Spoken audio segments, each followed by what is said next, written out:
Welcome to the Radical Lifestyle Podcast, brought to you by Generation to Generation, where you will be inspired by the past, equipped for the present, and prepared for the future as we engage in conversations with people from around the world.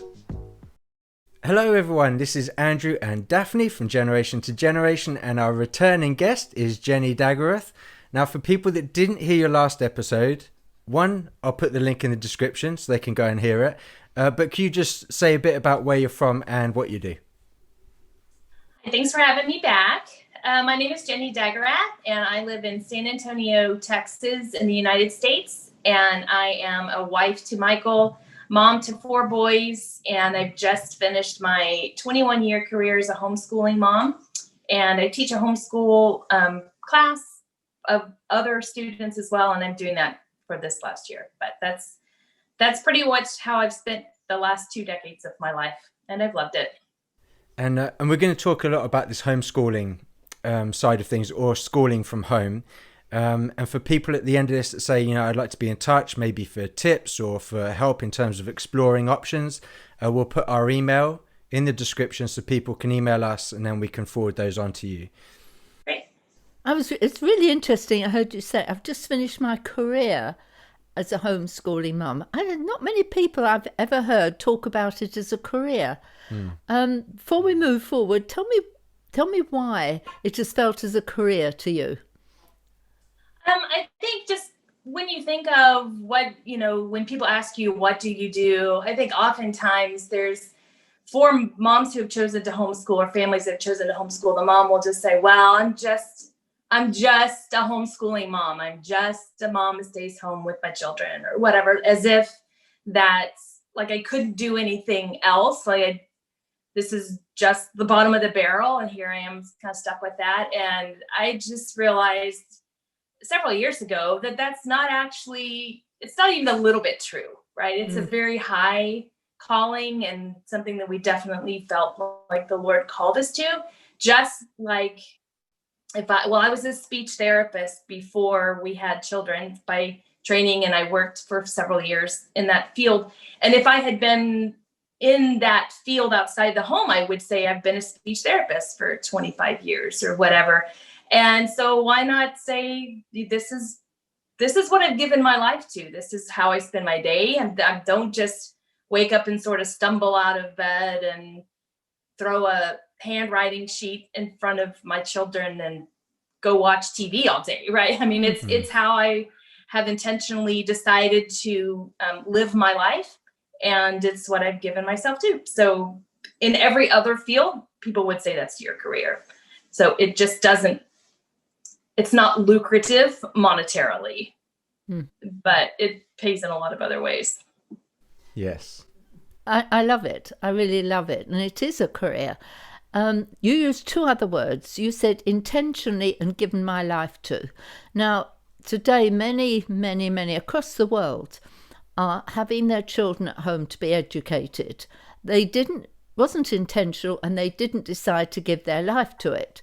And suddenly they find themselves immersed in this. Many of them actually having their own employment to keep going from home, and the whole thing very stressful. And in lockdown, I mean, we're in the UK and we're in total lockdown. And this has gone on and on and on. And it doesn't seem like there's an end to this. Doesn't seem like there's an end to it. So can you start to give some hope to these people, some priorities or some tips that can even begin to give them the feeling that, hey, we can do this. It may be stressful, may have not given my life to it, may have not been intentional, but actually maybe there's some spin-offs, maybe there's some light in it. So can you start to take us on that journey, Jennie?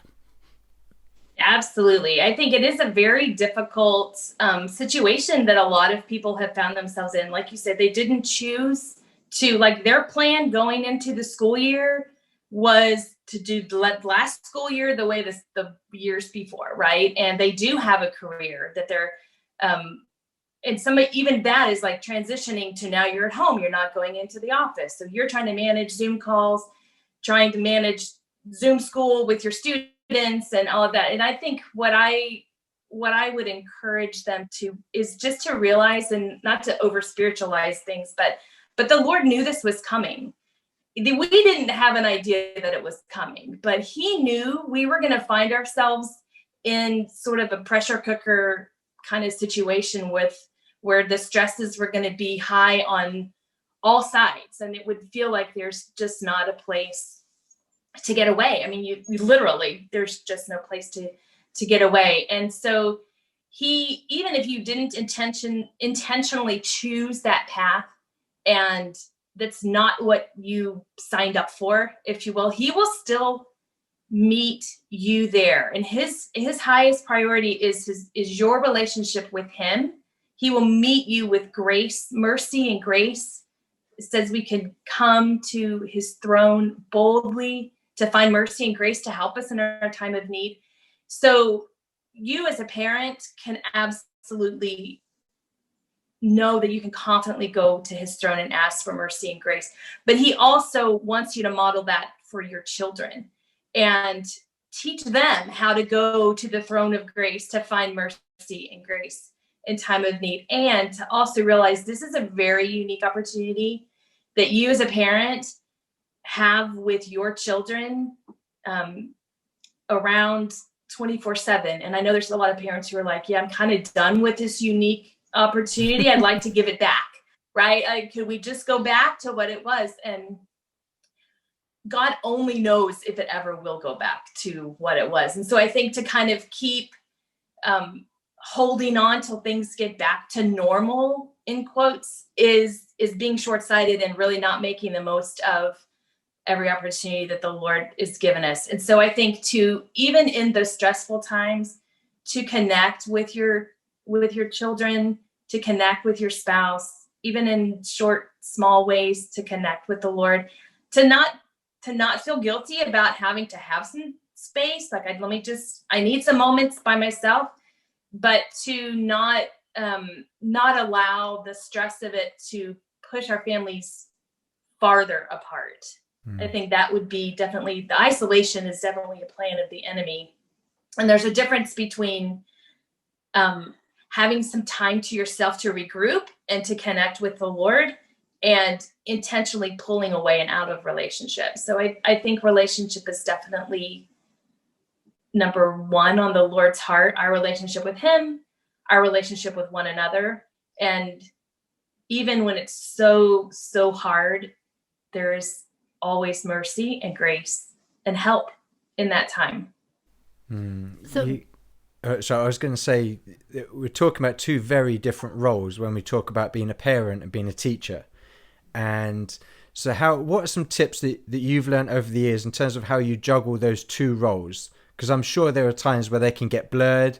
Maybe you're acting like the teacher when you need to be the mum, or the mum when you should be a teacher. So how did you work those two roles?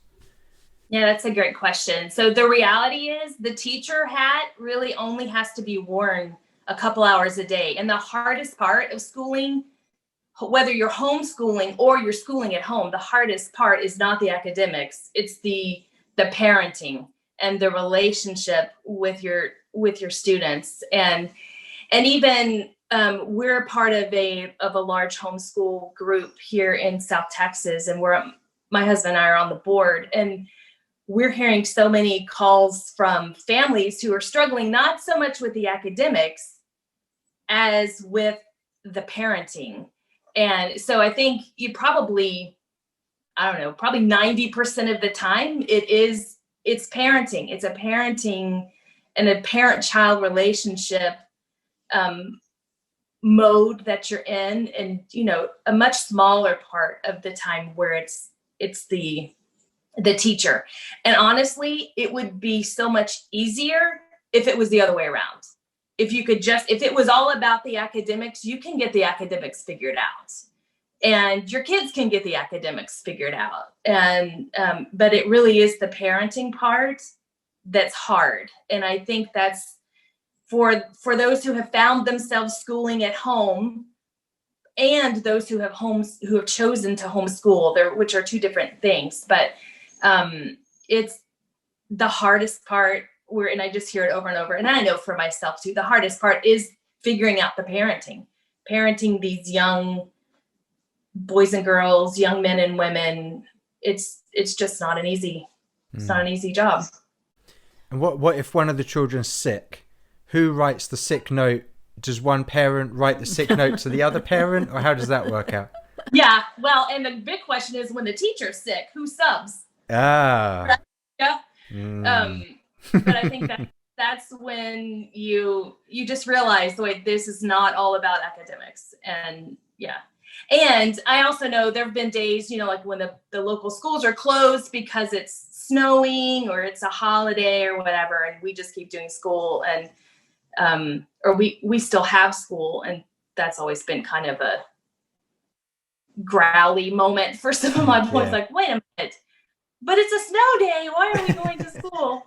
But because we take a lot of other days off. But the parenting is definitely the trickiest part of schooling either way.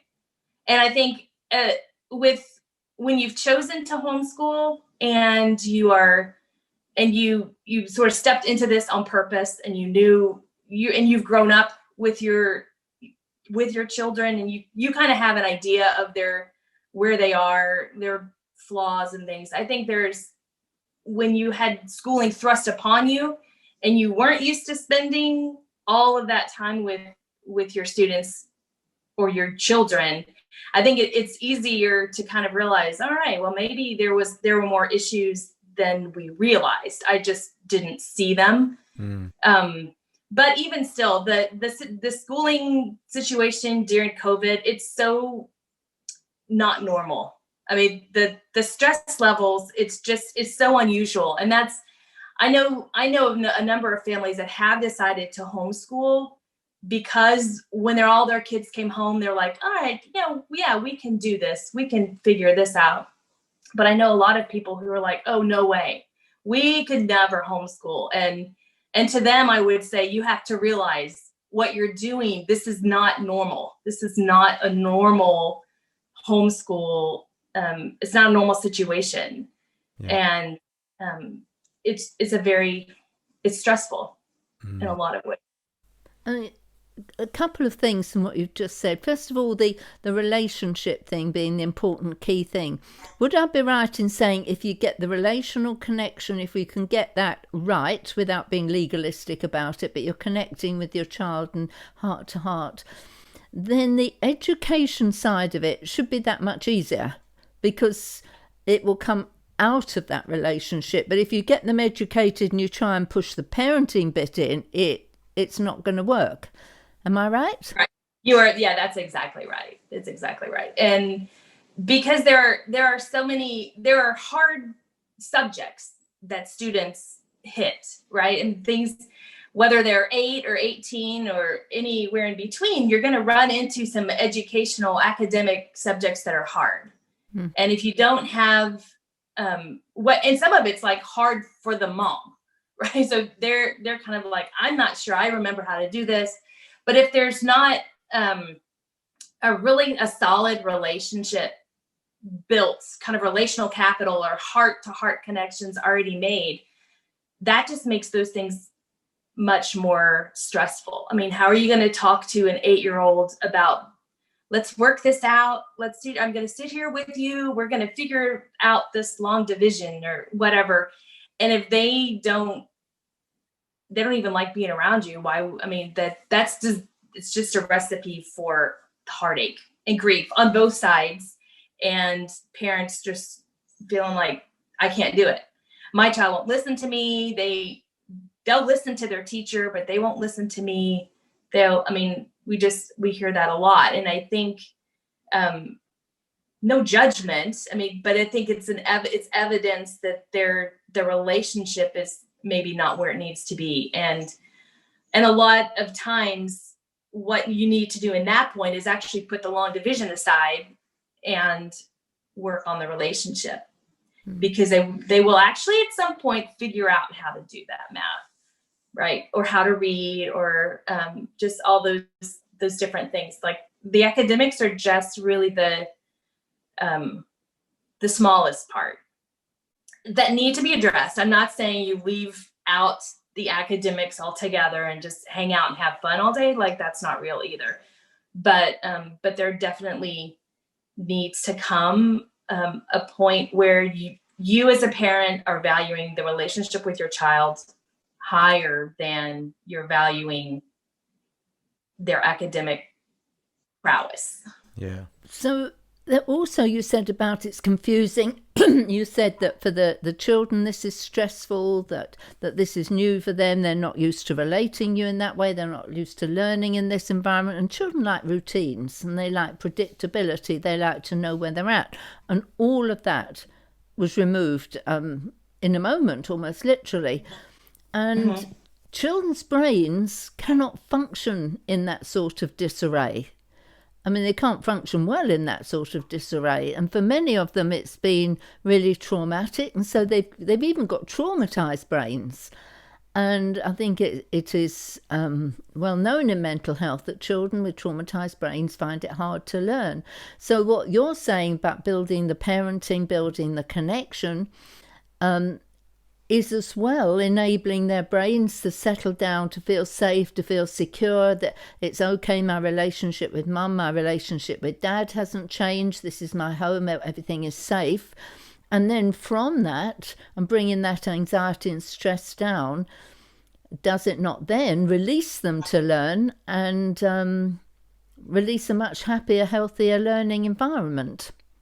Absolutely. And I think where some problems can come in is the parents are feeling the same thing too, right? I mean, they're like, I like routine too. And I had a routine and it didn't involve me making sure you were on your Zoom classes 17 times a day or whatever, but just giving the children space to even just sort of like talk out what they're feeling and not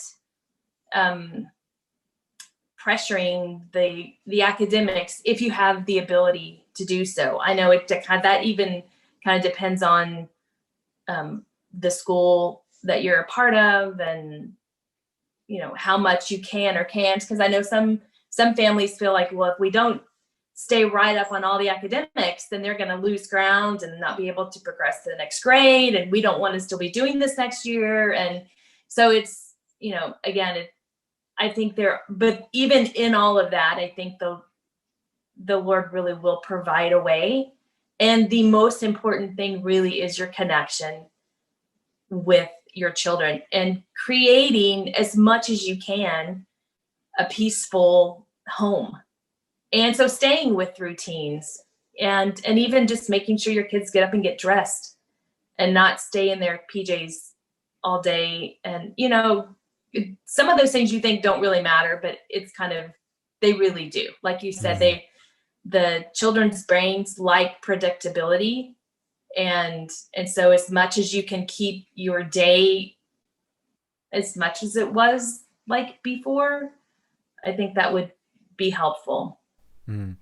Yeah, I was going to ask about that because I guess the temptation could be, if you're at home, even for people working at home, the temptation could be just to sit in bed with a board, just laptop on your lap or something, work away in your bed, to let your kids work in their bed or not get dressed.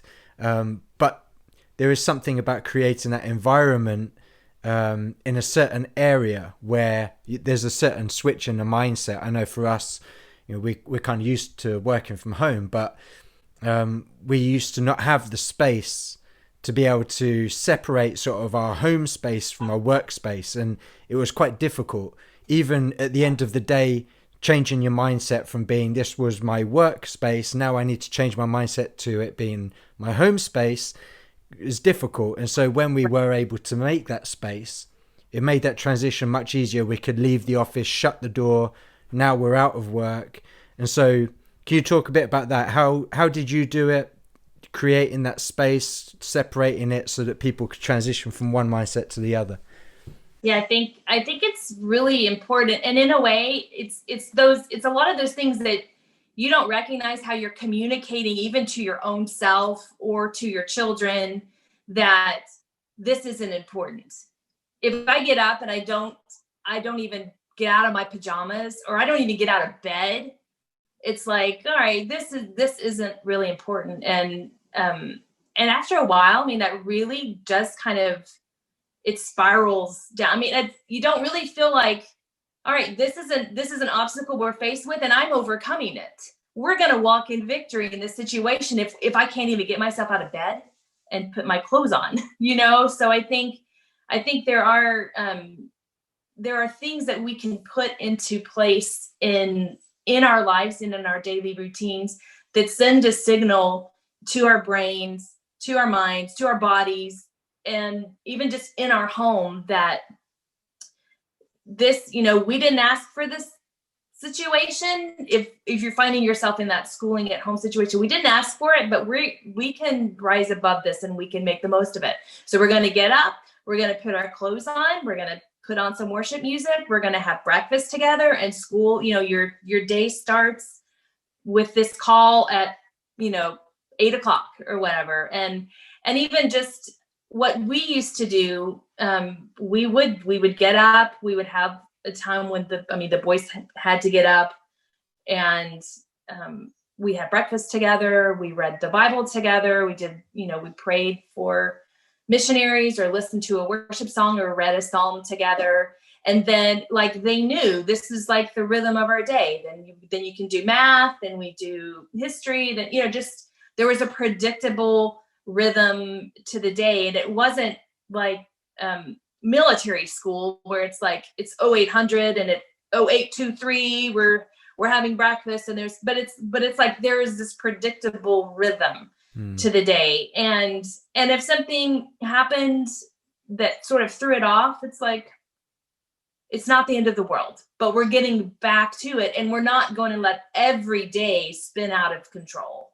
Right. And so I think then your children can really feel like, all right, I can have some control back to my day. I can predict what's probably coming next. I can meet this day, and we can kind of win this day.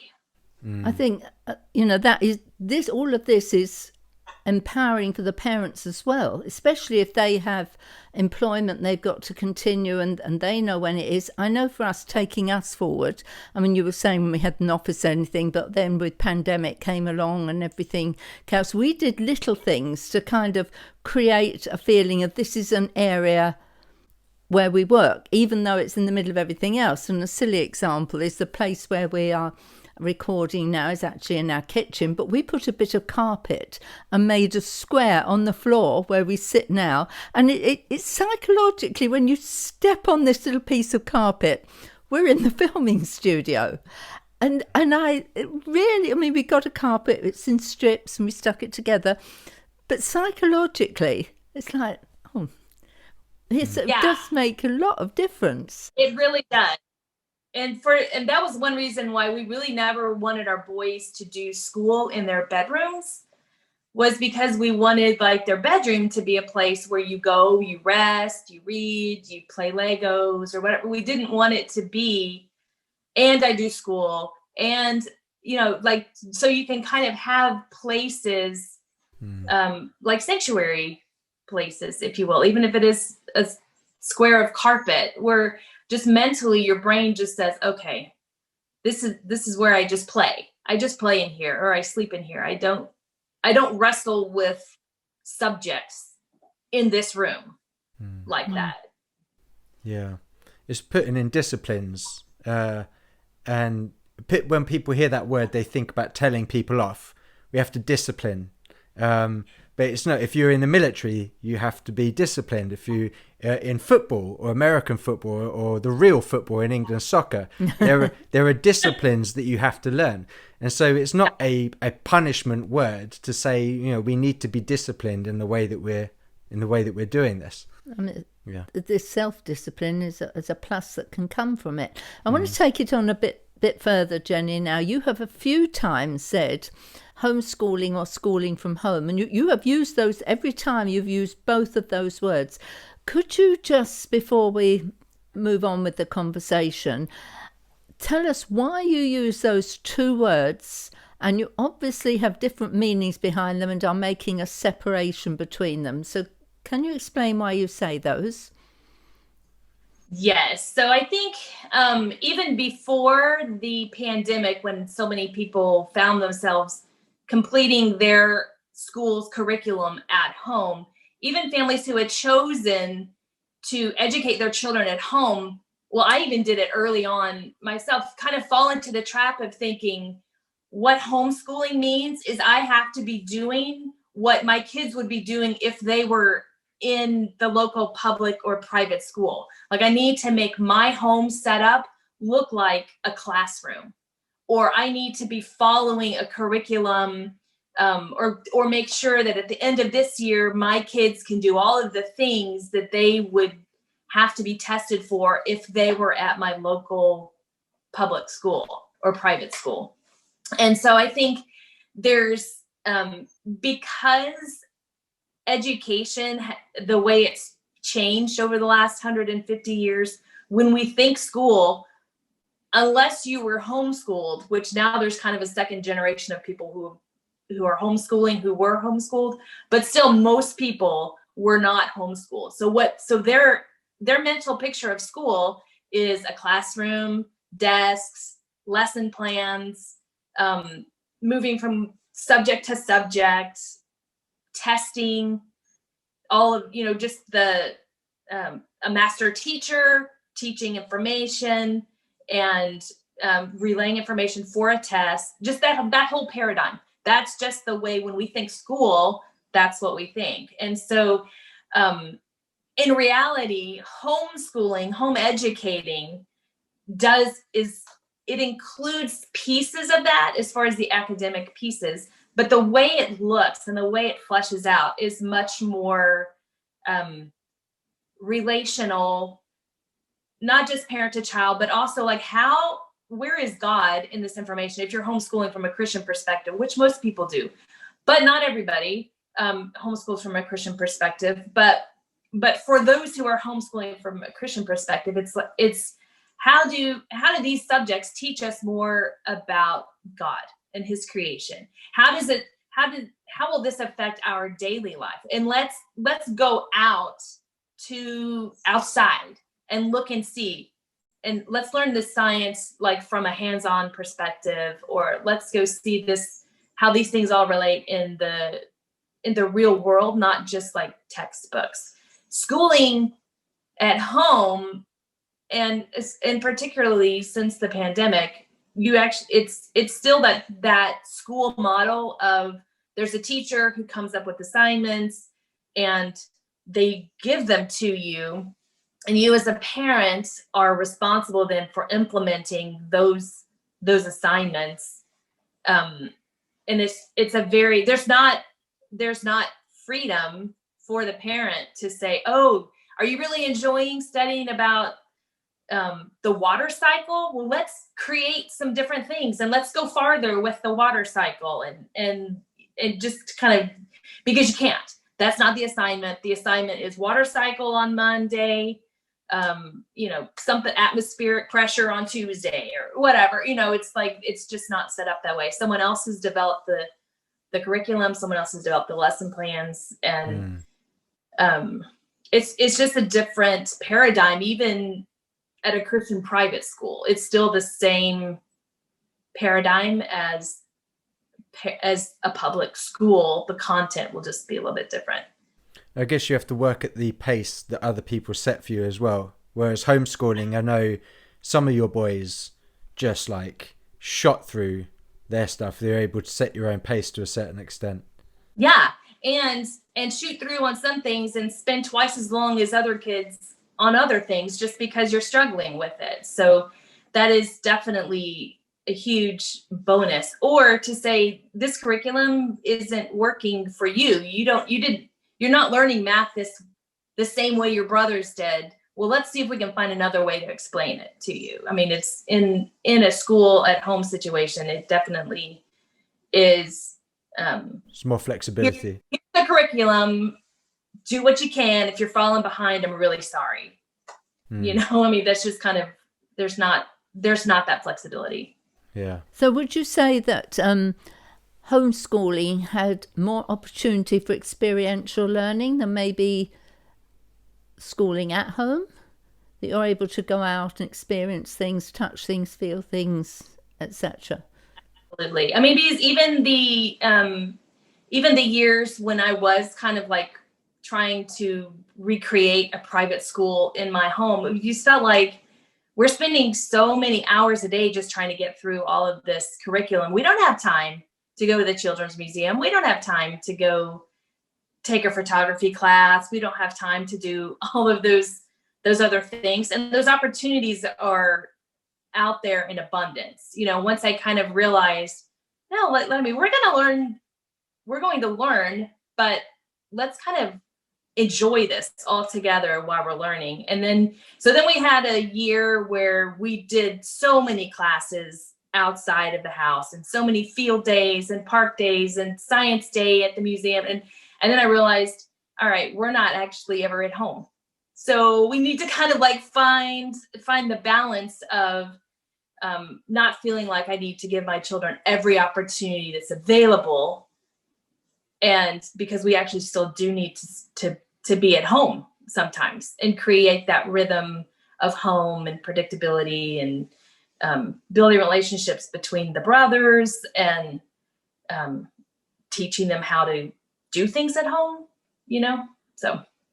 So we come, by the way, we have if you can put a link up, Andrew, we did a podcast with somebody called Bryanna, who was actually homeschooled herself. And it was very interesting to hear the perspective from the child's point of view who had been homeschooled. So maybe you could put a link to that. And if people want to go back and hear that, I could put that in the description box. Put it in the description box.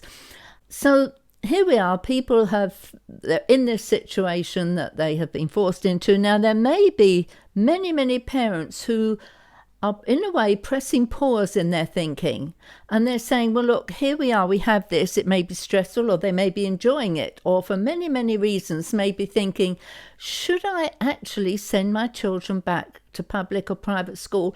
Or is this something at this juncture I could continue with changes, with adaptations to do, and actually go into homeschooling? Now, if I was listening to you from that point of view, I would be beginning to get a bit overwhelmed by, well, that curriculum's not working for you, but we can use this one and we can use that. And I have no experience whatsoever of choosing curriculum and everything.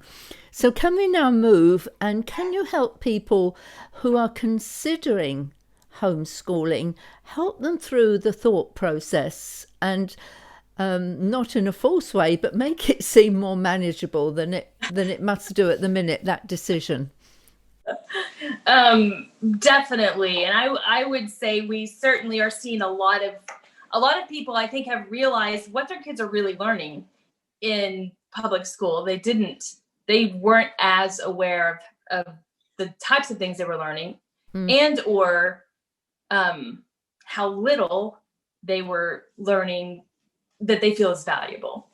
And so they're feeling like, and I think there are a lot of families that were maybe kind of in the back of their mind thinking, I don't know, maybe I could homeschool before the pandemic. And then it just sort of like gave them the nudge they needed to move forward. So I would say one of the biggest things, and I've heard people counsel, and I have counseled other families who, even before the pandemic, who are bringing their children home after being in a more typical school setting, is you need to give yourself, 6 months, maybe even a year of figuring it out, because it's not just you as a mom who are trying to figure out how to school at home. It's also your students who are trying to kind of figure out what will this look like? My mom is my teacher. I'm not, maybe I love that idea. Maybe I don't love that idea. But I think it's very easy to get overwhelmed thinking you have to have the exact right curriculum. And there's like thousands and thousands of curriculum. It's exploded even since I started homeschooling. And I think it's, again, to remember that the academic part of homeschooling is such a small percentage of what homeschooling actually is.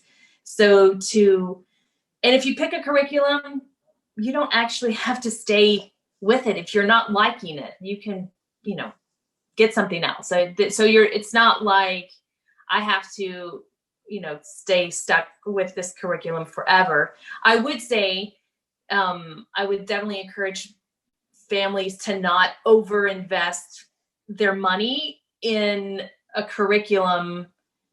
I just know so many families pay a lot of money, and I have myself so many times thinking, that looks great, I'm going to buy this. Oh, this looks great, I'm going to buy this. Oh, this looks great, I'm going to buy this. And then you end up with all of this curriculum that you never use because the thinking is, if I just have this curriculum that teaches character, for example, all I have to do is teach this curriculum and my children will end up with this character, this like great character. Well, that's just false, right? I mean, it's the parenting aspect of the homeschooling that really needs to be focused on. So I would say, if you're leaning towards homeschooling, give it a go. I love it. I think it's great. I think Deuteronomy 6 kind of makes it clear that is the role of parents, to teach their children when you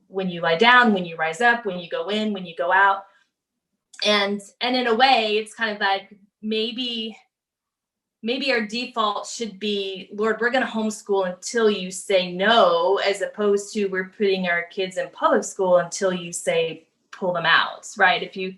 If you look, I mean, that's just a thought, but I know that it's worth doing because of the relationship you can build with your students, with your children, not your students. They will be your students, but it's the more you think of yourself as a teacher and put that pressure on yourself to be their teacher, that can cause chaos too. So to give yourself weeks and months for you and your children to figure out, what does this look like, and how can we make this where we're enjoying it, and to realize there's going to be times you don't enjoy, and that's normal. That's normal with school, that's normal with life. And I actually read an article this week that I thought was kind of funny. They said in homeschooling, like, everybody wants to quit in February and November. So if it's February, you're feeling like you want to quit, there you go. Like, it's just, don't think, oh my gosh, I made a bad choice. And November's the same way. You start off excited, and by November you're kind of like, ugh, what did we get into? So if you kind of go into it knowing there's going to be seasons, weeks, and maybe even months at a time where you're like, I'm not sure if this is the right thing to do. This struggle is hard. And if it's the struggle with your relationship with your children, I would say press into fixing that struggle.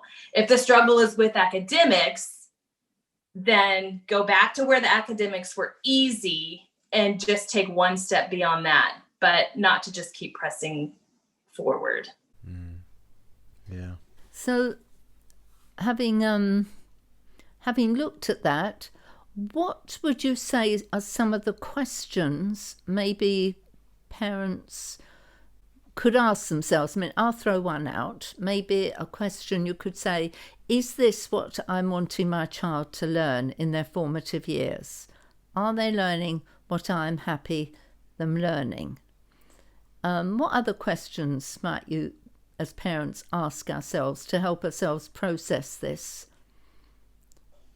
I think the one question that I hear most moms asking is like, can I even do it? Right. Like, I'm not a certified teacher, and can I even do that? Am I going to ruin my children by making this choice? And usually that's no, right? I mean, it kind of depends on what you're thinking. And actually on the whole certified teacher thing, I have found parents who are certified teachers have to unlearn a lot of what they were taught when they come home to homeschool, because their natural tendency, their trained tendency is to school at home. Like that's kind of all they know. But so it's in a lot of ways, it's not a benefit to be a certified teacher. But, right. I think just the question of am I able to do this, but like, am I willing to give up what it will take and sacrifice to make this journey, to go on this journey? Most families, although it's kind of increasingly shifting, most families reduce down to a single income if mom is staying home to homeschool. There are a lot more opportunities now for moms to also work from home, to kind of make an income. But I think when you're looking at, like you said, what are they learning what I want them to learn from what they're being taught, and also what's the overarching goal of the education in that public school or that private school? What's the goal of the education if we bring them home to homeschool?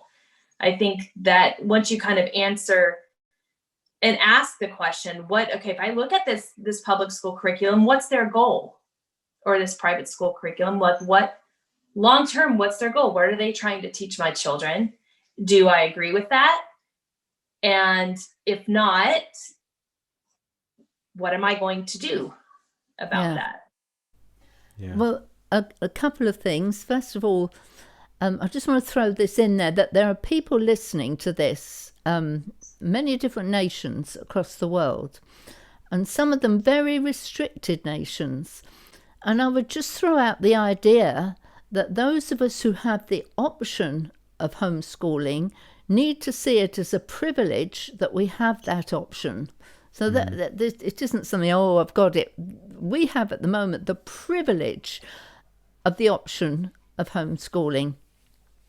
I think also on that line, what you don't use, you lose. Mm-hmm.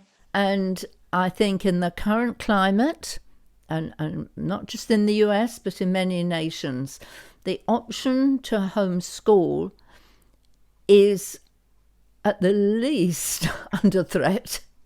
I mean, it is there.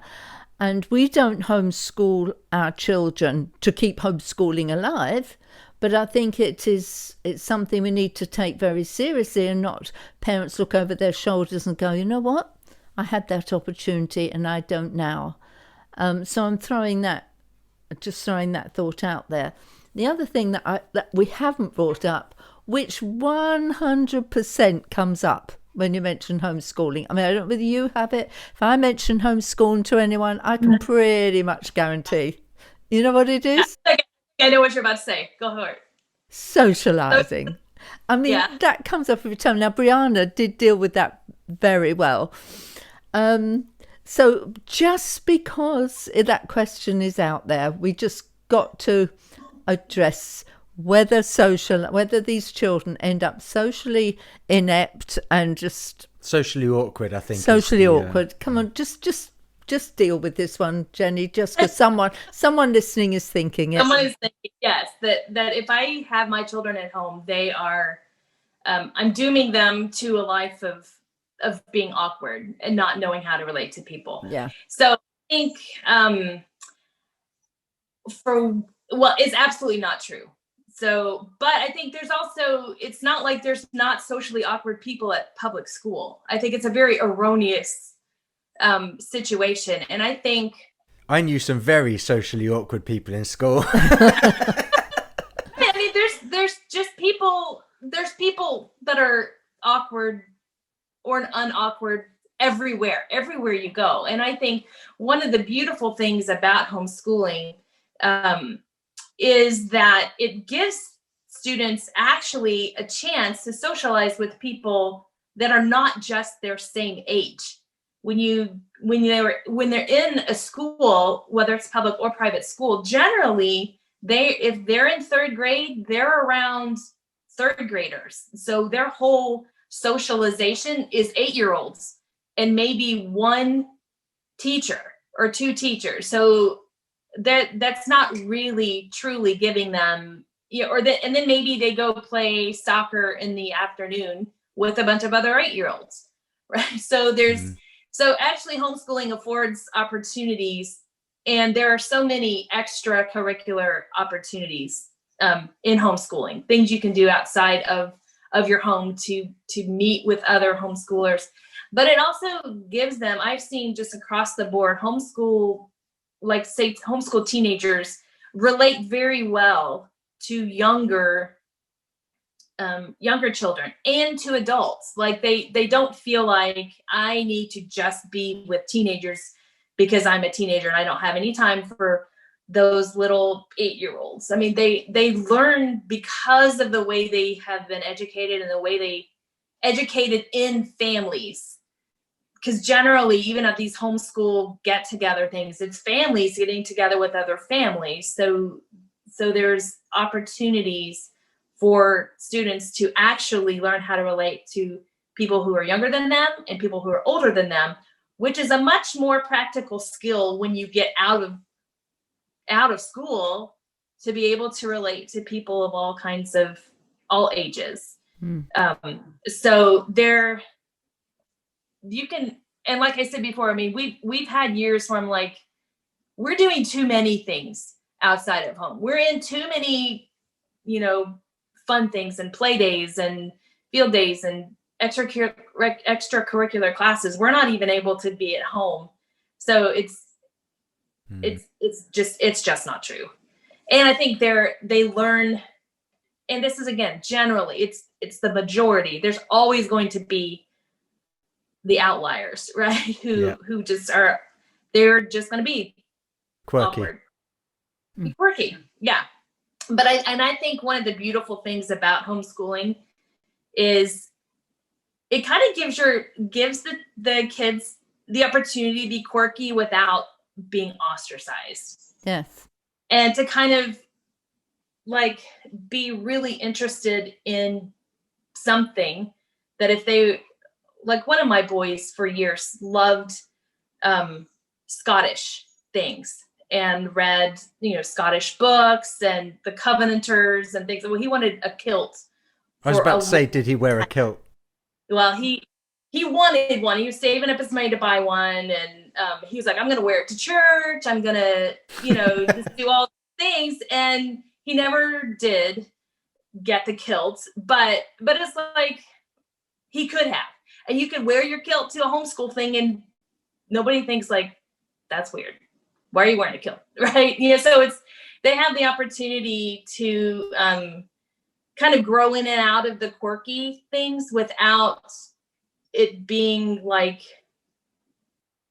they're traumatized because someone called them a weirdo or whatever. So definitely the socialization thing it's the big number one, but it really shouldn't be. And because I do feel like they're actually more adequately prepared to socialize outside of school than students who just were always spending time around their kids with their same age. And I also do want to say, we really do need to pray for the countries. The homeschooling is threatened around the world. And when you look at the agenda that the public schools around the world do want to push, it makes sense that they don't want parents influencing the children the same way. They want to be in control. But I know currently it's in France, it's a tricky situation right now. I mean, they're about to, it's being threatened. Germany is the same way. So a lot of European countries, South Africa, it's not as free as it was even 10 or 15 years ago. They definitely don't want too many free thinkers out there at the minute. Exactly. They want everyone thinking the same thing, marching to the same tune. Anyone who's teaching anything different is frowned upon, and they try to shut that down.